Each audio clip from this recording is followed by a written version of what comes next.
आज डॉक्टर मोहन यादव जी मुख्यमंत्री जी की अध्यक्षता में कैबिनेट की बैठक संपन्न हुई है।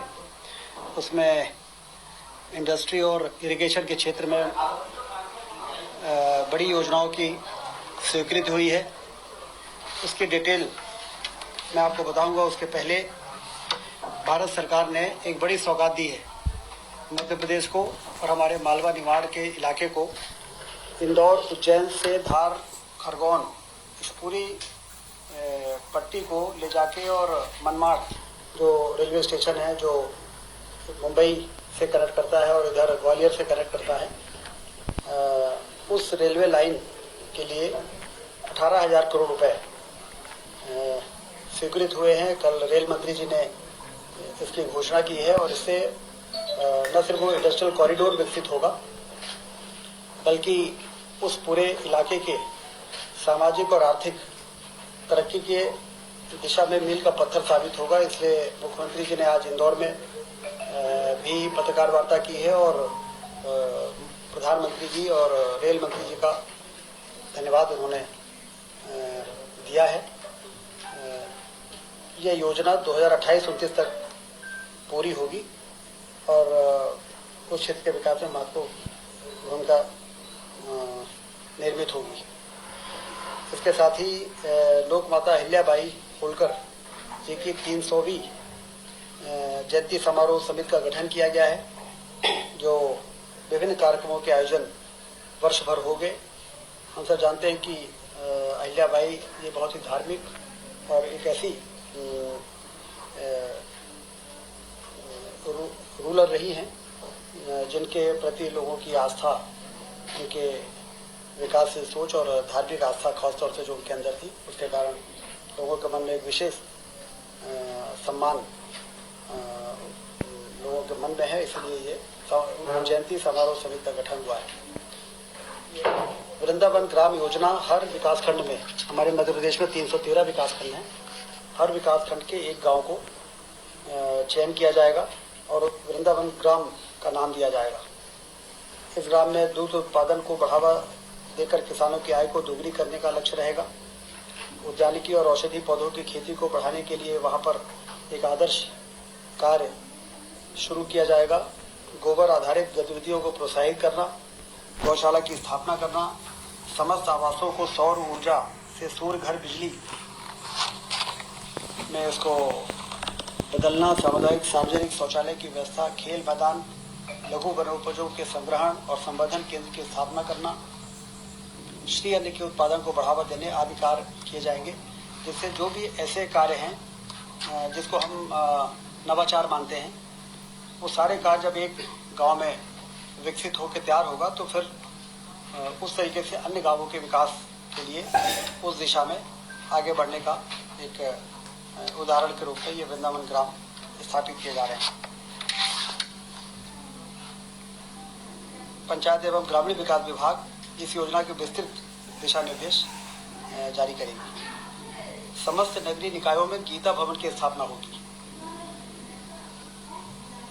सब सुलभ वैचारिक अध्ययन केंद्र के रूप में गीता भवन का उद्देश्य पठन पाठन की रुचि बढ़ाना, पुस्तकों के माध्यम से भारतीय संस्कृति के महत्व को परिचित कराना, प्रतियोगी परीक्षाओं की अध्ययन सामग्री उपलब्ध करवाना एवं धार्मिक सामाजिक कार्यक्रमों के आयोजन के लिए रियायती दर पर स्थान को उपलब्ध कराना, ये इसका उद्देश्य रहेगा।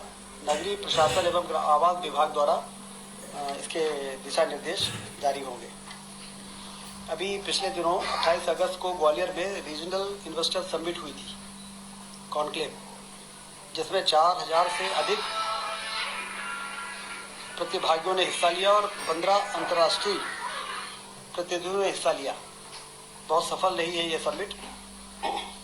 400 से अधिक बायर सेलर मीट आयोजित की गई। वहां समिट में 8,000 करोड़ से अधिक के निवेश के प्रस्ताव प्राप्त हुए हैं, जिसमें लगभग 35,000 रोजगार के अवसर सृजित होंगे।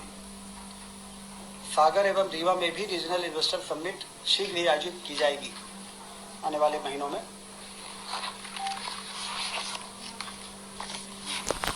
सिंचाई के क्षेत्र में जिस तरह से मध्य प्रदेश में काम हुआ है, जो लक्ष्य है 1 करोड़ हेक्टेयर क्षेत्र में सिंचाई के रकबे को बढ़ाना, उस दिशा में आज एक महत्वपूर्ण निर्णय हुआ है। लगभग 4,197 करोड़ की प्रशासकीय स्वीकृति सूक्ष्म सिंचाई परियोजना जाबाद और नीमच जिले में, जिससे कि 1,08,600 हेक्टेयर की सिंचाई सुनिश्चित होगी। लगभग 2.5 लाख एकड़ स्वीकृत परियोजना से नीमच तहसील में 253 गांव और जाबाद तहसील के 212 गांव सिंचाई की सुविधा का लाभ प्राप्त कर सकेंगे। परियोजना नाम क्या था? ये है जाबाद नीमच ताप युक्त सूक्ष्म सिंचाई परियोजना। आप सब जानते हैं कि इसमें प्रेशराइज्ड पाइप माइक्रो इरिगेशन से बहुत सफलता मतलब बहुत अच्छे परिणाम मिले हैं मध्य प्रदेश के अंदर। तो उसी प्रेशराइज्ड माइक्रो इरिगेशन स्कीम के अंतर्गत जाबाद और नीमच की योजना है। औद्योगिक क्षेत्र में जो महत्वपूर्ण काम हो रहे हैं मध्य प्रदेश में, उस दिशा में जो नर्मदापुरम जिला है उसमें मोहासा बावई जो इंडस्ट्रियल एरिया है उसमें रिन्यूएबल एनर्जी और एनर्जी से संबंधित जो इक्विपमेंट्स होते हैं मैन्युफैक्चरिंग के लिए एक जोन स्थापित किया जाएगा 227 एकड़ जमीन में। और इसमें 93.50 करोड़ रुपए खर्च होगा, जिसमें केंद्र 60% राशि देगा और 40% राशि का प्रावधान राज्य के बजट से किया गया है और इसकी आज स्वीकृति प्रदान की गई है। 93.50 करोड़। इसमें केंद्र का हिस्सा शायद अलग है। इसमें 40% राज्य शासन का अंश जो रहेगा 40% रहेगा और संयोजन के बजाय 60% राशि 56 करोड़ की प्रतिपूर्ति विभागीय बजट प्राप्त राशि से किए जाने का अनुमोदन है। केंद्र क्या हिस्सा है? नॉर्मली तो 60-40 है, मुझे हमें लगता है कि केंद्र के ऐसी स्कीम 40 स्टेट 40 राज्य और 60 केंद्र। पावर एवं renewable energy equipment manufacturing zone में स्थापित होने वाली जो इकाइयां रहेंगी वो लगभग 8 से 10,000 करोड़ का निवेश होगा और 10,000 लोगों को रोजगार के अवसर सृजित होंगे। तो उस दृष्टि से देखा जाए तो ये बड़ा निर्णय आज कैबिनेट ने किया है। फिर मुरैना जिले के सीतापुर इंडस्ट्रियल एरिया में footwear and accessories cluster development park की स्थापना की जाएगी, जिसमें 161.7 एकड़ जमीन में विकास होगा और उस विकास में 111 करोड़ रुपए खर्च होंगे, जिससे कि ये पार्क डेवलप होगा। और इसमें कई प्रकार की लेदर की accessories, bags, belt, leather footwear, jacket, garment, इस तरह की कई चीज़ें इसमें बनेंगी और इसमें 2300 करोड़ का निवेश होगा। प्लॉट साइज 1 एकड़ से 2 एकड़ रहेगी। रोजगार 3,200 के करीब सृजन होगा। तो इसलिए आज के कैबिनेट में इंडस्ट्री के क्षेत्र में, इरिगेशन के क्षेत्र में और इसके साथ ही जो भारत सरकार ने सौगात दी है रेलवे लाइन की और हमारे भारतीय संस्कृति के संरक्षण और संवर्धन की दिशा में गीता भवन की स्थापना और ये जो हमारा वृंदावन ग्राम है इसकी स्थापना, जिसमें कई प्रकार की योजनाओं को मिलाकर और एक गांव को ऐसा बनाना जिससे कि एक ऐसा एग्जाम्पल हम प्रस्तुत कर सकें कि हर गांव में यदि सभी योजनाओं का समावेश करके और किसी एक गांव को आदर्श गांव बनाना जरूरी है, तो इन वृंदावन गांव से हम सीख सकते हैं। इस प्रकार से महत्वपूर्ण डिसीजन आज डॉक्टर मोहन यादव जी की कैबिनेट में किए।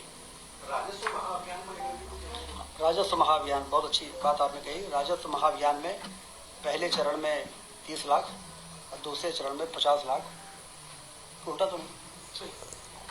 टोटल 80 लाख प्रकरणों का निराकरण हुआ है और ये देश में राजस्व के क्षेत्र में किसी भी राज्य के द्वारा कम समय में इतने ज़्यादा मामलों के निपटाना का ये एक उदाहरण है और देश में राजस्व महाअभियान की सफलता को लोगों ने माना है।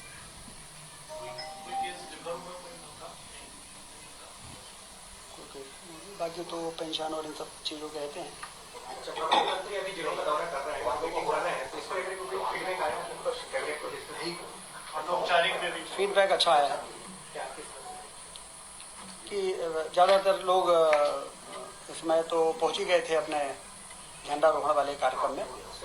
उसके बाद भी लोग गए हैं और चूंकि अब सदस्यता का अभियान शुरू हो गया है तो इसलिए उससे तालमेल बनाते हुए अपने कार्यक्रम जारी रखेंगे। तो आपकी समझ अभी इंतजार करना पड़ेगा। सर जिन डिपार्टमेंट्स में